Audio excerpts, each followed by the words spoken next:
Bom dia, boa tarde, boa noite. Não importa a hora que você esteja nos assistindo nessa atividade da 17ª Semana Estadual da Ciência e Tecnologia do Estado do Espírito Santo. Eu sou Laércio Ferracioli, pesquisador associado do Instituto Nacional da Mata Atlântica, cuja sede é em Santa Teresa, Espírito Santo, e professor do mestrado profissional em ensino de física da UFES. Eu gostaria de agradecer o convite da Secretaria Estadual de Ciência e Tecnologia para poder estar participando, contribuindo com essa semana que trata de um tema tão caro à sociedade contemporânea, que é a ciência e a tecnologia, e seus reflexos na nossa vida cotidiana, principalmente com esse tema, com a temática de inteligência artificial que ela é trazida nesse ano de 2020. Para contextualizá-los, eu estou fazendo essa apresentação aqui do pavilhão de ornitologia do Instituto Nacional da Mata Atlântica, como vocês podem ver aqui atrás de mim. Um pavilhão belíssimo que, quando terminar a pandemia, eu os convido a vir visitar. Pois bem, a nossa apresentação tem esse título inicial, né, que é Fazendo a Ciência Acontecer. Ele parece instigante, mas nos pareceu importante e adequado apresentar um outro título englobando esse título inicial, que é esse aqui: Feiras de Ciências, fazendo a ciência acontecer no chão da escola. Qual o motivo, qual a nossa motivação para isso? É o entendimento de que o cidadão comum, as pessoas, devem entender que a ciência ela não é feita simplesmente nos laboratórios de pesquisa, nas universidades, nos institutos. Qualquer cidadão pode vivenciar a ciência no seu cotidiano. Daí a nossa defesa de feiras de ciências no chão de escola. Porque nesse nosso entendimento, as feiras de ciências são oportunidades onde os alunos e os professores podem estar fazendo a ciência acontecer. Num processo de aprendizado, num processo de entendimento do processo da ciência, no entendimento que a ciência não é simplesmente aquele conhecimento estático, mas que a todo momento evolui, dependendo dos avanços que a gente consegue. Pois bem, para tratar dessa temática, nós vamos abordar, então, 3 aspectos. Quais são eles? Motivação e reflexão, experimento e estruturação. Para abordar esses 3 temas, a gente vai ficar um pouquinho, vai avançar que na motivação e reflexão nós vamos abordar os BNCCs, né, a Base Nacional Comum Curricular, e o pensamento científico. No experimento, a gente vai abordar o resfriamento da água. E na estruturação do experimento, a gente vai abordar o método científico e o diagrama V, uma ferramenta de auxílio na estruturação de um experimento. Pois bem, o que é a motivação para a gente? Eu acho que essas imagens elas são reveladoras para todos nós. Você vê aqui essa menina olhando no microscópio, esse menino medindo a madeira, essa aqui olhando uma planta que cresce, essa aqui é a professora trabalhando em sala de aula com os alunos. Ou seja, a gente observa o interesse dessas crianças quando eles são apresentados, quando eles são inseridos em atividades experimentais. Claro que o conteúdo, né, a teoria da ciência é importante, mas quando devidamente articulada com a prática, a criança, o cidadão que está sendo construído, ele simplesmente incorpora essa prática no dia a dia para ele conseguir entender o mundo, entender a vida enquanto ela passa. Então, essa é a nossa motivação maior, esses alunos, esses cidadãos em construção, engajados em atividades experimentais de ciências. Outro aspecto importante é a gente trazer para o chão da escola efemérides científicas, feito essa aqui da tabela periódica, que em 2019 completou 150 anos. Ou da teoria da relatividade geral de Einstein, quando no eclipse solar de Sobral, observado há 100 anos atrás, comprovou-se a ideia do Einstein que o espaço-tempo era curvo, abandonando as geometrias planas. Ou ainda nessa imagem da direita, onde o ano passado completou 50 anos da chegada do homem à Lua. Então, são momentos em que a ciência é celebrada, a ciência é entendida pelo aluno para que não seja depois envolvida nesses movimentos de negacionismo do que é ciência e de sua contribuição para a sociedade de maneira geral. Indo adiante um pouco, podemos observar aqui as competências do BNCC, né, da Base Nacional Comum Curricular. Embora a gente possa entender, possa observar que são competências muito amplas, mas uma reflexão adequada, nós podemos ver que são competências que todo cidadão deva ter para ele conseguir o mundo ao seu redor. Então, nós temos aqui competências relacionadas ao conhecimento, ao pensamento científico e crítico, ao senso estético, tão importante na vida das pessoas, a comunicação, como ela vai se comunicar com seu par, com seu colega, com seu professor, a argumentação, como ele vai argumentar, né, numa discussão de tal forma que ele simplesmente não saia falando sem pensar. Tem que ser construída uma argumentação para você convencer, para você trazer as outras pessoas. Né? A cultura digital, tão importante nesses tempos de pandemia, onde houve uma digitalização da vida.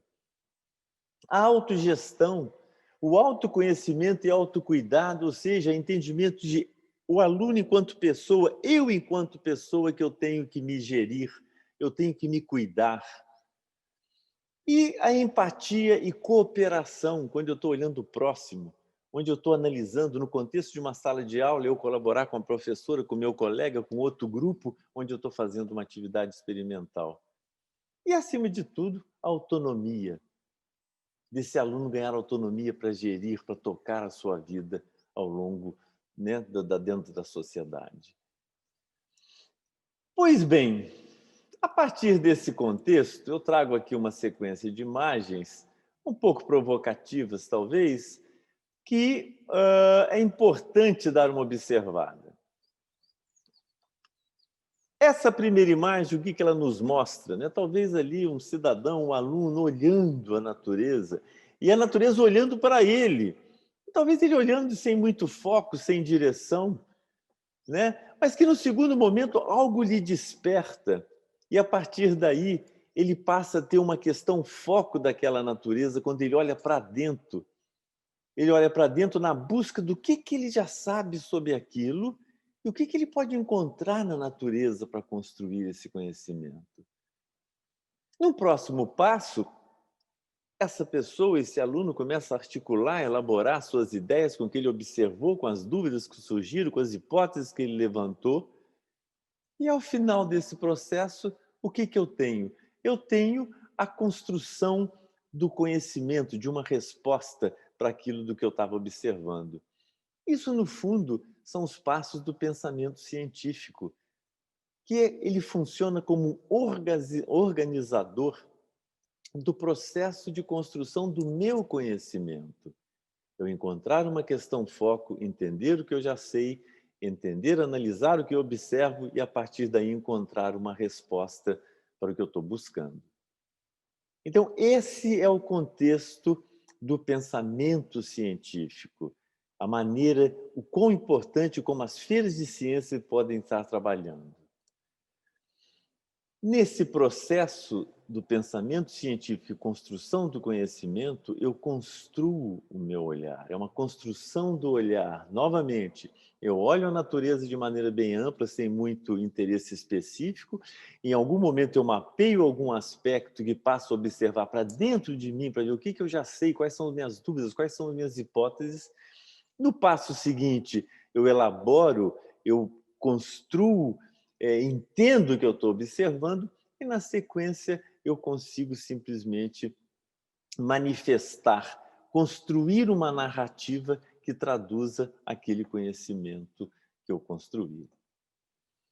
Assim, a gente pode ir caminhando para um segundo aspecto, né? Que a gente vai pegar um experimento específico da física em particular, mas que reflete a ciência de maneira geral, né? Que é o aquecimento, né? Ou resfriamento de uma água, né? Que é representado por essa figura. Inicialmente, o que eu posso ter aqui? Eu posso perguntar como se dá o aquecimento da água. Nesse momento, né, eu estava olhando para a natureza, no próximo passo, eu pensar e fazer. O que eu sei sobre o aquecimento da água? O que eu posso fazer? Qual experimento? O que eu posso coletar de informações sobre isso? No momento seguinte, é a reflexão de tudo que eu levantei de hipóteses, do que eu observei, do que eu coletei de informações e analisei, e interpretar o que eu obtive. E a partir daí eu posso construir a narrativa para a minha resposta, onde eu englobo tudo que eu pensei e posso externar para as pessoas o que eu encontrei. Então, essa que é a proposta de quando você pega um experimento bem simples, por mais simples que seja, de todo o procedimento que você vai passando para a sua realização. E nesse processo, o aluno pode passar por o que essas imagens traduzem.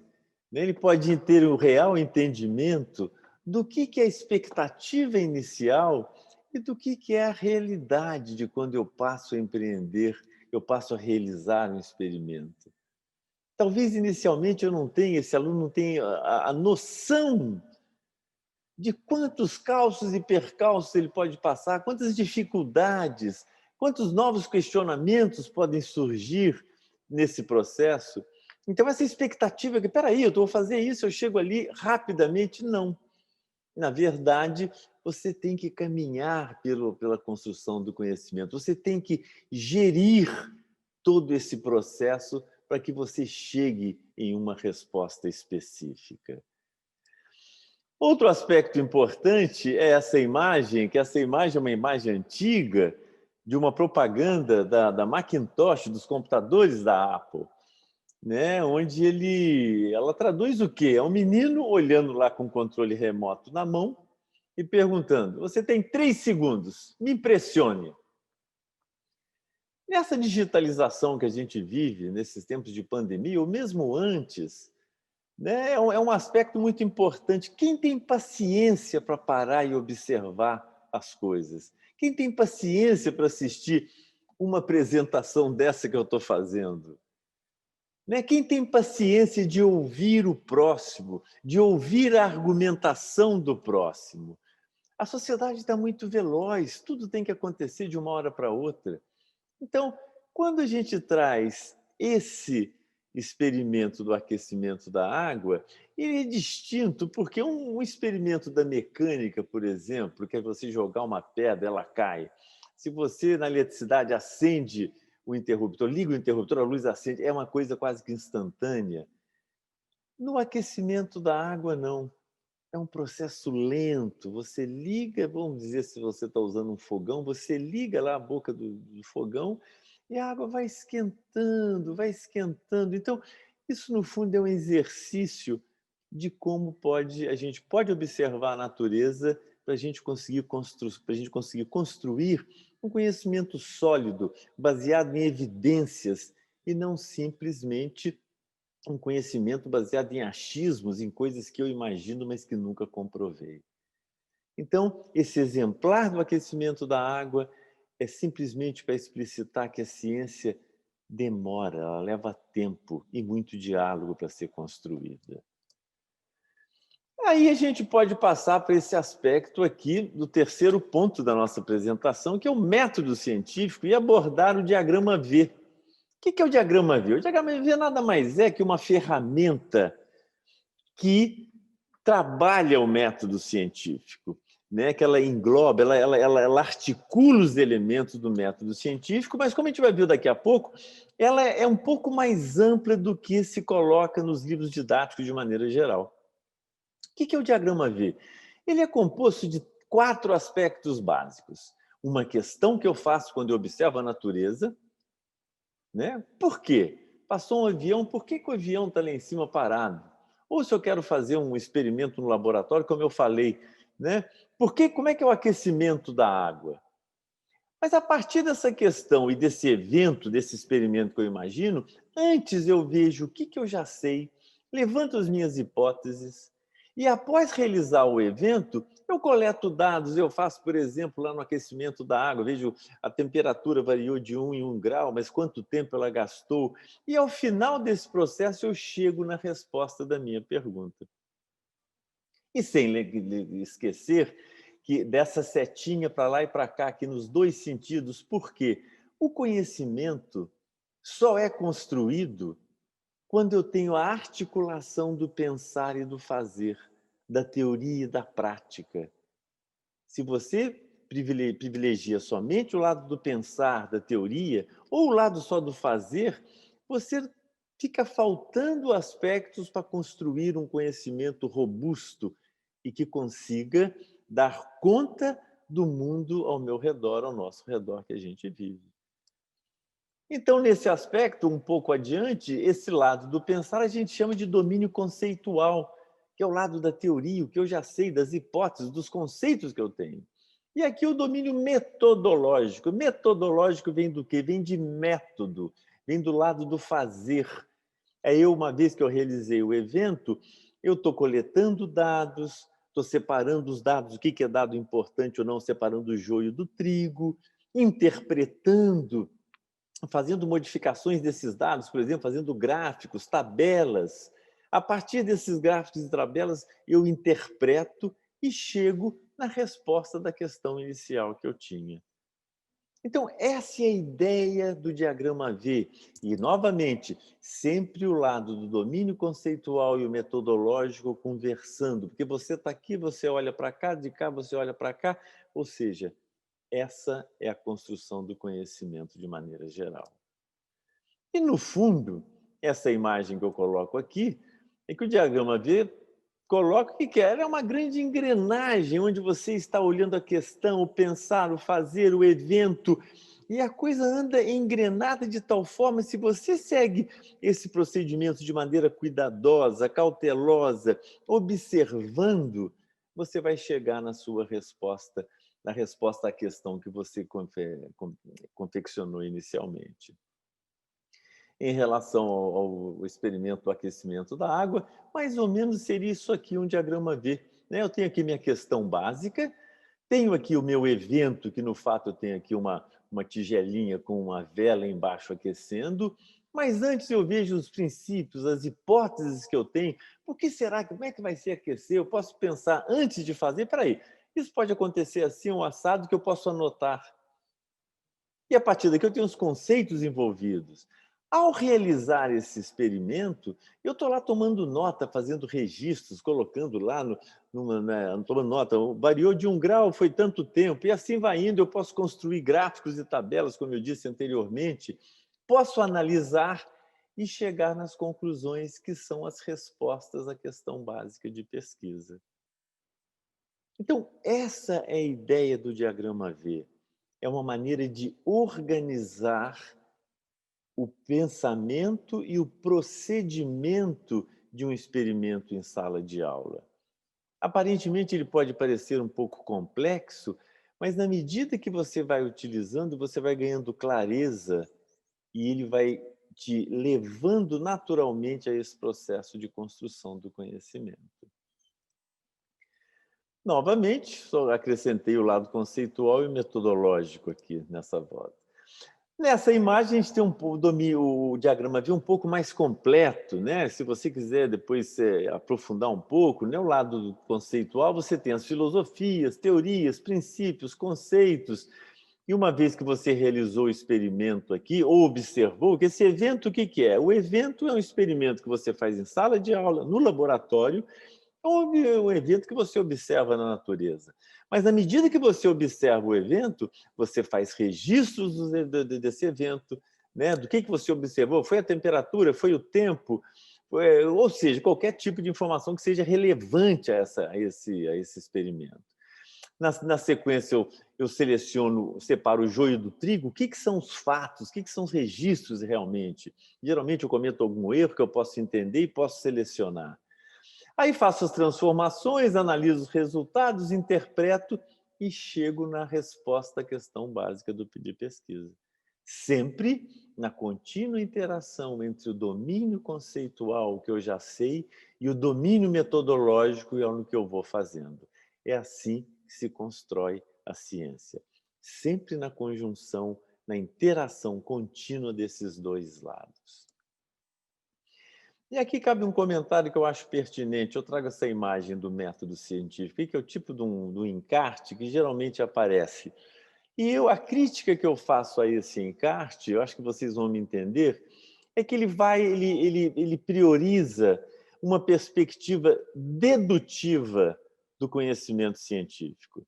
O que é isso? Ele parte de uma questão, como nós acabamos de falar, você vê o que você já sabe, que é o conhecimento anterior que você tem, você levanta hipóteses, vê os conceitos que você já sabe, o conhecimento que você já tem, faz o experimento, né, e faz um teste, coleta dados, depois você vai analisar e vai interpretar para chegar na resposta para depois comunicar.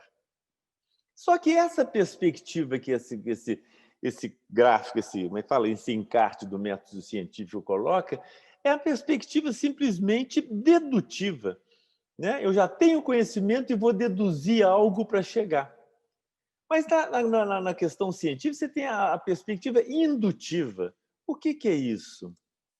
A perspectiva indutiva, o que é? Eu parto direto das observações, eventualmente, não tenho conhecimento algum anterior, faço a inferência e construo teorias.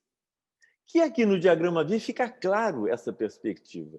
Se eu tenho uma questão, se eu vejo o que eu conheço, que eu já sei, faço o experimento, eu venho nessa direção e eu tenho a construção dedutiva, né? É o método indutivo, que aquele encarte privilegiava.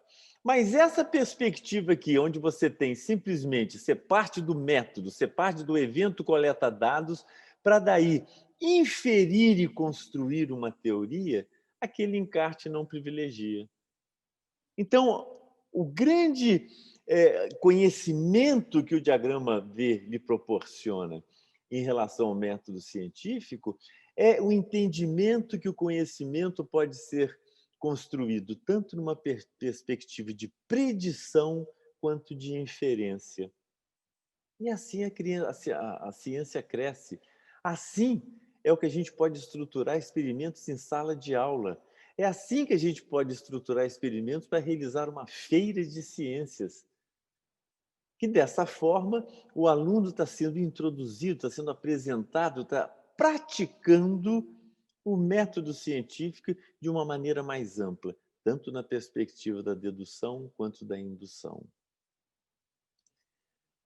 Pois bem, uma vez que a gente tem o método científico, os experimentos, e eu estou falando de feiras de ciências, a gente tem um grande impacto em 2020, que é o surgimento da Covid-19, né? Da pandemia do coronavírus, que teve um impacto muito grande nas nossas vidas. Até hoje, a gente está aí usando máscaras. Eu não estou usando máscaras aqui, que eu estou no pavilhão de ornitologia, não tem ninguém perto de mim. Mas eu saio daqui, vou para qualquer prédio, ou saio na rua e estou usando minhas máscaras. E a Covid alterou as nossas vidas. E aí que vem a questão, né? A gente consegue entender, no fundo, que aquela realidade virtual, realidade aumentada que a gente tinha, ela cai muito dos livros que a gente tem, do conhecimento que a gente pode construir. Não é simplesmente tudo virtual. E no contexto das feiras de ciências, é o que eu gostaria de apresentar para vocês, né? É exatamente isso aqui. Né? Deixa eu me baixar aqui. Essa feira de ciências Gênios e Multigêneros, que foi realizada no ano passado na Escola de Ensino Estadual de Ensino Fundamental e Médio Antônio José Peixoto Miguel, de Nova Almeida, no município de Serra. No ano passado, houve uma grande feira, como vocês podem ver nessa foto aqui, que belíssima, né? Muita gente, toda a escola, a comunidade, pais, a comunidade local vindo visitar, para os meninos apresentarem os experimentos dele. Quando chegou agora 2020, a grande pergunta: vamos fazer a feira de ciência? Eles se perguntaram aos coordenadores. E aí que eles tiveram a grande ideia de realizar a feira de ciências online. Não poderia abandonar os alunos dessa forma. Então, o que eles fizeram? Eles organizaram a segunda Feira de Ciências Gênios e Multigêneros e mais, ampliaram a Feira de Ciências colocando mais cultura e mais arte. Ou seja, trazendo a contribuição do BNCC, né, da Base Nacional Comum Curricular. Eles trouxeram diversas disciplinas, como vocês podem entrar no canal YouTube para assistir cada experimento, né? Como foi feita a feira? Os alunos tinham que gravar um vídeo de até 3 minutos sobre um experimento que eles imaginavam e depois se inscreviam e mandavam para o canal. Junto com esse vídeo, eles tinham que apresentar um diagrama V nesse estilo aqui, onde eles tinham lá a questão foco, o evento que eles tinham que explicitar um pouco mais, as hipóteses que eles tinham, e ao final eles perguntavam: o que você achou é o que você previu aqui atrás? E aí tinha a resposta nesse vídeo que eles faziam. Então, essa digitalização da vida que a gente está vivendo por causa da Covid, a vida continua, a gente tem que encontrar formas alternativas, que foi o caso dessa feira de ciências online, que foi feita de maneira muito pertinente. Né? E olha só, era uma feira de ciências municipal do município de Serra, que nesses tempos de pandemia ela ganhou uma dimensão estadual. Além do município de Serra, inscreveram trabalhos, pelo fato de ser tudo digital, online, né, escolas de 11 municípios do Espírito Santo. E sem contar uma escola do Rio de Janeiro, que quis participar da Feira de Gêneros e Multigêneros. Ou seja, novamente, fazendo ciência na escola, a perspectiva das feiras de ciência, que você leva o estudante ao conhecimento da ciência, ao conhecimento do processo de construção do conhecimento científico, e sem parar, sem interromper as atividades. Um outro lado que a gente chama atenção aqui agora é esse evento que, na verdade, aconteceu o ano passado, a gente meio que se antecipou à pandemia, né? Que foi o Festival do Minuto. O que foi isso? Baseado no eclipse solar de Sobral, né, do centenário, nós lançamos um Festival do Minuto. Cada menino desse tinha que escrever um vídeo sobre essa temática de 1 minuto, onde ele apresentava as ideias dele. Essa foto, para mim, é muito significativa, é arrepiante, né? Porque olha para você ver a cara de felicidade, né, desses meninos, cada um com as suas medalhas, eu acho que vocês veem aí, tinha professores, diretores, os pais, eles apresentando, e a gente passou o vídeo, cada um que foi inscrito. Então, vamos dizer, novamente, é uma atividade de ciência próxima da que seja da feiras de ciência, online, onde cada aluno desse fez ciência, fez a ciência acontecer na sua escola a partir dessa participação. Enfim, né? Meio que finalizando a nossa apresentação, fazendo um sumário, o que a gente abordou?